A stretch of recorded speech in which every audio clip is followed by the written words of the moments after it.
Step 1. Move the carboy to a high location for transferring. At least 2 hours before you bottle, move the carboy to a table or counter. You're going to stir it up while you move it, so you want to give it time to settle back down. Step 2. Clean the bottling area. Use a household cleaner to clean off the area around your bottling station. Step 3. Prepare your bottling supplies. You're going to need the equivalent of 55 12-ounce bottles, although in reality you'll probably use between 46 and 50. Refer to my video on bottles for more information. You will also need the bottle capper, the container of Star San, the bag of bottle caps, the vinyl tubing, some aluminum foil, the PBW cleaner, the corn sugar, and the bottling wand. You'll also need the sterile siphon starter, a small pot for making your sugar solution, a thermometer, a container or small bowl for holding your bottle caps while you bottle, and of course your bottling bucket. Step 4. Make the sanitizing solution. Mix 2.5 gallons of water in the bottling bucket with 1/2 ounce or 2 capfuls of the Star San sanitizer. Then stir it up to get it good and foamy.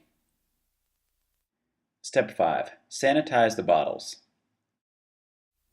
Your bottles should already be cleaned by this point, so make sure you do that before you sanitize them. Then take them one by one, or two by two if you could, and dunk them into the sanitizer, shake them up, and then dump out the Star San. They don't need to have the Star San in them at all times, they just need about a minute of contact time, and once you fill them up and empty them out, that's good enough. Then move on to the next bottles. Continue until you have sanitized all of your bottles. Remember, Star San is no rinse, so don't rinse out the bottles, and it's okay if there's still some solution in there. Step 6. Prepare the priming solution. Pour 16 ounces of water into the pot. Then dump in your whole packet of corn sugar. Stir it in well and then turn the heat up to high. Boil this for 15 minutes. Let it cool for a few minutes on the stove and then put it in the freezer to come down to room temperature. Make sure the lid is on too. Step 7. Attach the tubing to the bottling wand. This little trick will make bottling much easier. Use scissors to cut 2 inches off the end of the tubing.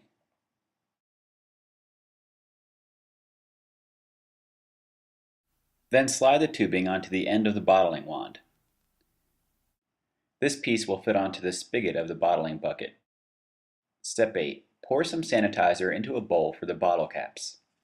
You'll need to sanitize the bottle caps too, so pour a few ounces of sanitizer into your container. Then dump in the bottle caps and make sure they're covered. Step 9. Sanitize the bottle wand, siphon, and thermometer. Sanitize the bottle wand and make sure you get the inside. Press the black tip to spray out the sanitizer. Then sanitize your sterile siphon starter. Run sanitizer through the hose to make sure you get the inside.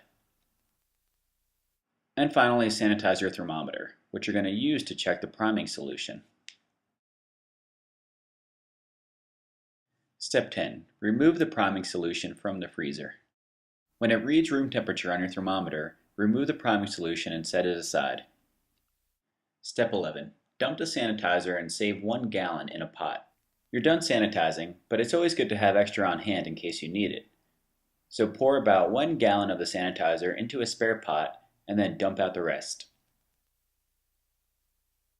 Step 12. Place the bucket below the carboy and pour in the priming solution. Make sure that your siphon reaches from the carboy to the bottom of the bucket. If you need to, prop up the bucket on a chair or container like I did, and then pour in the priming solution. Step 13. Siphon from the carboy into the bucket. Remove the airlock and set it aside. Insert the siphon and seal the orange cap over the neck of the carboy. Then you can slide the metal pole up and down and put it a few inches above the bottom of the carboy. Then put the other end to the bottom of the bottling bucket. Give a strong blow for 2 to 3 seconds on the orange cap, and that should start the siphon. Keep the tube submerged and try to minimize splashing, as this will oxidize the beer. Once the beer gets high enough in the bucket, the tube should stay below the liquid on its own, and you can let go and tend to the carboy. Once the beer gets low in the carboy, there's still a lot left, so you want to tilt the carboy carefully, trying not to suck up the trub on the bottom, and get out as much beer as possible. It's okay to suck up some trub, but once you start sucking a lot, pull up on the pole and stop the siphon. Then remove the siphon from the carboy and the bottling bucket. Look to see how much beer you bottled. I bottled just under 5 gallons. Step 14. Cover the bucket with foil and move it above the dishwasher. You don't want anything falling into your beer, so right after you siphon it, quickly put aluminum foil over the top. Then move the bucket above the dishwasher. It doesn't need to be above the dishwasher, but it will save you some cleaning up later on. Step 15. Open the dishwasher, attach the bottling wand, and open the valve on the bottling bucket. When you open the valve, you'll see that the beer does not come shooting out of the bottling wand. It only comes out if the spring-loaded tip is depressed, like it is when it's touching the bottom of the beer bottle. Step 16. Fill the bottles and place the bottle caps on top. Fill a bottle by pressing the spring-loaded tip into the bottom of it. Fill it up until the beer is at the very top lip of the bottle. When you pull it away, you'll have the perfect amount of headspace, and the beer will stop flowing. Have your container with the bottle caps handy. I like to put it right there on the dishwasher door. When you're done filling a bottle, take a bottle cap and place it on top of the bottle, but don't cap it yet. Step 17. Cap with the bottle capper. The reason I only place the caps on it first is because I like to actually cap them in batches. This saves time and also breaks up the bottling process. So do a batch of bottles, I do about 10, and then go ahead and cap them all. To cap, line up the round portion of the bottle capper and press firmly down on the bottle cap. Press up with your thumb to test it and make sure it's on there snug. It's okay if you ruin a few caps in doing this, you have extra. When it comes down to the end, tilt the bucket to get all you can out of it. Eventually you're going to have a bottle that's partially filled. Pour this out and drink it up. It's your reward for the day.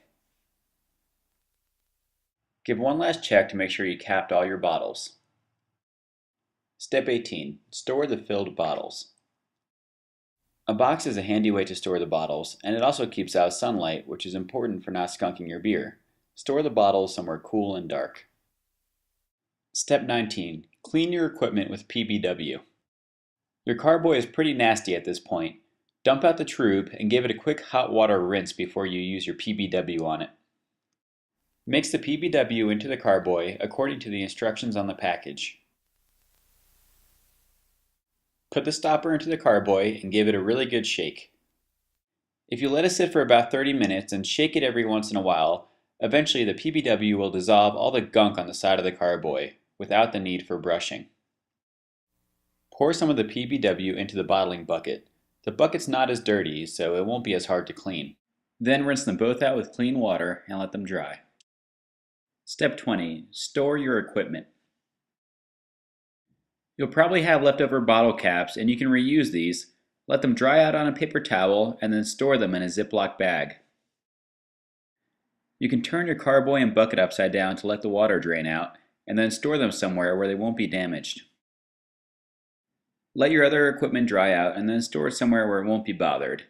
I like using these pegboards in my basement, but then again, you probably don't have all the junk that I have, at least not yet. Step 21. Wait 2 weeks until drinking your beer. Ideally, you would wait 2 weeks for the beer to carbonate and get rid of those green beer, green apple flavors that it typically has after bottling. But I know you're not going to wait that long for your first beer, so go ahead and try one after 1 week. Then try some more after 2 weeks. You'll see that after 2 to 3 weeks, and sometimes even a few months, the beer will be at its prime. Enjoy your homebrew.